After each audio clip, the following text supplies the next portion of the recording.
नमस्कार, आप देख रहे हैं नमो भारत न्यूज। आपके साथ मैं हूं तुषार शर्मा। दोस्तों, इस समय की सबसे बड़ी खबर जो सामने आ रही है उसे सुनने के बाद आपके पैरों तले जमीन खिसकने वाली है। जी हां दोस्तों, इस वक्त की सबसे बड़ी खबर सामने आ रही है।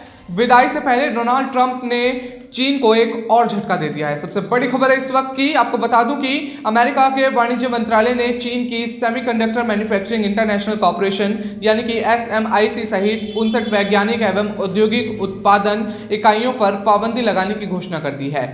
अमेरिका ने इन कंपनियों को राष्ट्रीय सुरक्षा के लिए खतरा बताते हुए विदेश नीति के विपरीत करार दिया है। इससे पहले आपको याद दिला दूं कि डोनाल्ड ट्रंप प्रशासन चीन के खिलाफ कई बड़े कदम उठा चुके हैं।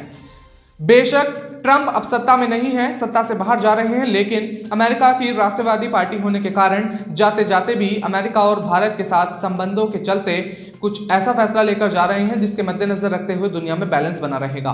वरना तो चीन भारत पर हावी होने की तमाम कोशिशें करता रहता है। आपको याद दिला दूं कि जब भारत ने चीन के 59 ऐप्स पर बैन किया था, तब अमेरिका ने भी भारत की तर्ज पर चीनी ऐप्स पर प्रतिबंध लगाया था।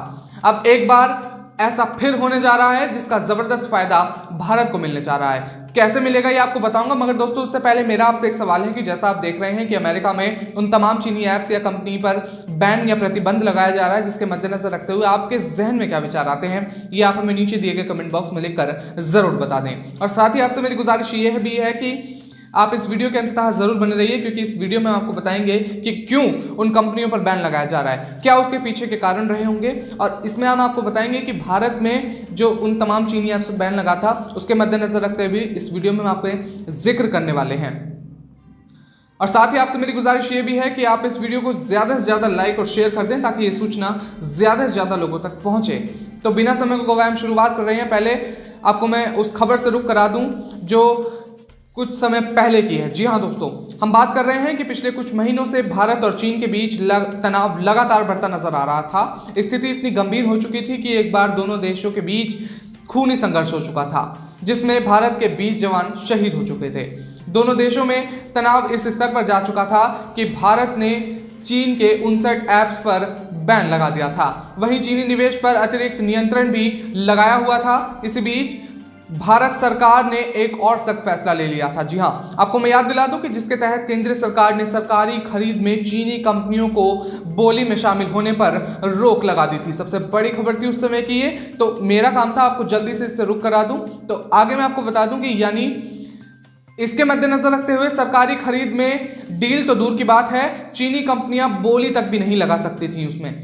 सरकार की पाबंदी के बाद तब चीनी कंपनियों किसी टेंडर के लिए बोली तक नहीं लगा पाएंगी। साथ ही वह पेटी कॉन्ट्रैक्ट या सब कॉन्ट्रैक्ट लेकर भी काम नहीं कर सकेंगी, यानी उन्हें सीधा ठेका तो नहीं मिलेगा। साथ ही अगर चीन की कंपनियां ये सोचें कि बड़े ठेकेदार के काम को पेटी कॉन्ट्रैक्ट के जरिए किया जाए, तो अब ऐसा मुमकिन नहीं होने वाला। जी हां दोस्तों, अब मैं आपको याद दिला दूं कि अब सवाल ये उठता है कि सरकार खरीद में तो चीनी कंपनियों के हिस्से लेने पर प्रतिबंध है, लेकिन क्या अब चीनी कंपनियां प्राइवेट कॉन्ट्रैक्ट भी लेंगी?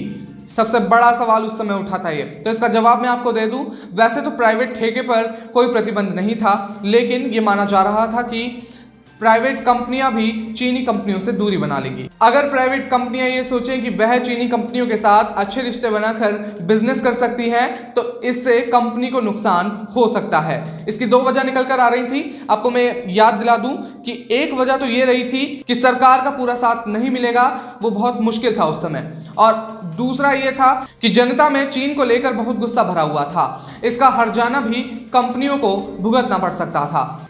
अगर हम बात कर लें कि 1 जुलाई को सड़क परिवहन और राजमार्ग मंत्री नितिन गडकरी ने कहा था कि सरकार चीनी कंपनियों को राजमार्ग परियोजनाओं का हिस्सा बनाने की अनुमति नहीं देगी और इसमें चीन की कंपनियों के साथ संयुक्त उपकरण बनाने वाली कंपनियां भी शामिल होंगी। उनके इस बयान को हाल ही में गलवान घाटी में भारत चीन के बीच हुई हिंसक झड़प से जोड़कर देखा जा रहा था। आपको मैं याद दिला दूं कि इस झड़प में भारतीय सेना के 20 जवान शहीद हो गए थे। सीमा पर इस विवाद के बीच सरकार ने 59 चीनी मोबाइल ऐप्स पर प्रतिबंध लगाया था।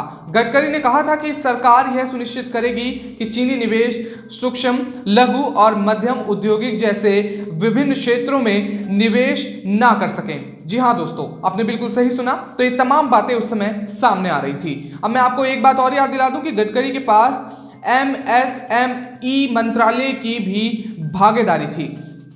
गडकरी ने एक साक्षात्कार में PTI से कहा कि हम सड़क निर्माण के लिए उन संयुक्त उपक्रमों को ठेका नहीं देंगे जिनमें चीनी की कंपनियां भागीदारी होंगी। जी हाँ दोस्तों, हम इस पर कड़ा रुख बनाए रखेंगे। सबसे बड़ी खबर थी उस समय की ये, तो मेरा काम था आपको जल्दी से इससे रुख करा दूं। तो उसके मद्देनजर रखते हुए तमाम बातें दोस्तों सामने आई थी। अब मैं सीधे आपको रुख करा दूं जो अभी की जो खबर हमारे पास आई है, जल्दी से बात कर लेते हैं उसके बारे में। वाणिज्य विभाग में उद्योग और सुरक्षा ब्यूरो के तहत जारी बयान में कहा गया है कि SMIC सहित 59 कंपनियों को एक्सपोर्ट कंट्रोल ATT लिस्ट में इसलिए डाला गया है क्योंकि उनके चीनी सेना से संबंध उजागर हुए हैं। वाणिज्य सचिव विल्बर रॉस ने कहा है कि चीन ने अपने सैन्य आधुनिकीकरण के लिए अमेरिका प्रौद्योगिकी का लाभ उठाया है, लेकिन अब ऐसा नहीं होगा।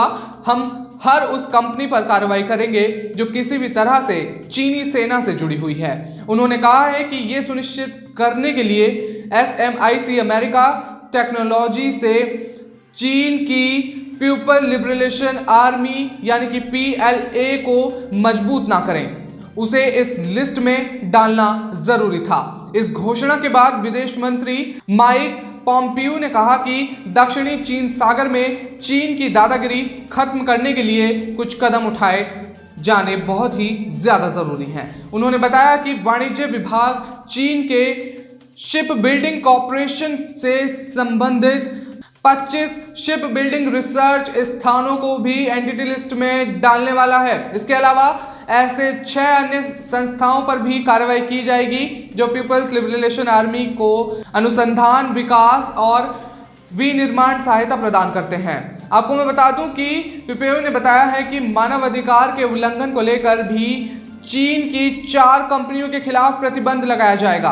उन्होंने कहा है कि चीन को सभी अल्पसंख्यकों का सम्मान करना चाहिए। अमेरिका मानवाधिकारों के संरक्षण को लेकर प्रतिबद्ध है और उनका उल्लंघन करने वालों के खिलाफ कार्रवाई की जाएगी। गौरतलब है कि चीन में बड़े पैमाने पर अल्पसंख्यकों का शोषण किया जाता है, उन्हें कैदियों की तरह शिविरों में रखा जाता है। सबसे बड़ी खबर है इस वक्त की। तो दोस्तों, इसमें मैंने आपको बताया कि किस तरह से अमेरिका में वो तमाम चीनी कंपनियों पर प्रतिबंध लगाया जा रहा है और उसके मद्देनजर रखते हुए मैंने आपसे बात करी और साथ ही आपको ये भी बताया कि किस तरह से अमेरिका ने जो मानवाधिकार के संरक्षण को लेकर भी बात छेड़ी थी, उसे आपको एक बार फिर से दोहरा दूं कि अमेरिका ने मानवाधिकार के संरक्षण को लेकर प्रतिबद्ध है और उसका उल्लंघन करने वालों के खिलाफ कार्रवाई की जाएगी। तो दोस्तों, ये थी अब तक की सबसे बड़ी खबर। तो मेरी आपसे गुजारिश है कि आप इस वीडियो को जल्दी से लाइक और शेयर कर दें ताकि ये सूचना ज्यादा से ज्यादा लोगों तक पहुंचे और ताज़ा तरीन खबरों के लिए हमारे साथ बने रहिए नमो भारत न्यूज में। धन्यवाद। वीडियो को लाइक, सब्सक्राइब और शेयर करना ना भूलें। अपने विचारों को कमेंट बॉक्स में लिखकर हम तक जरूर पहुंचाइए।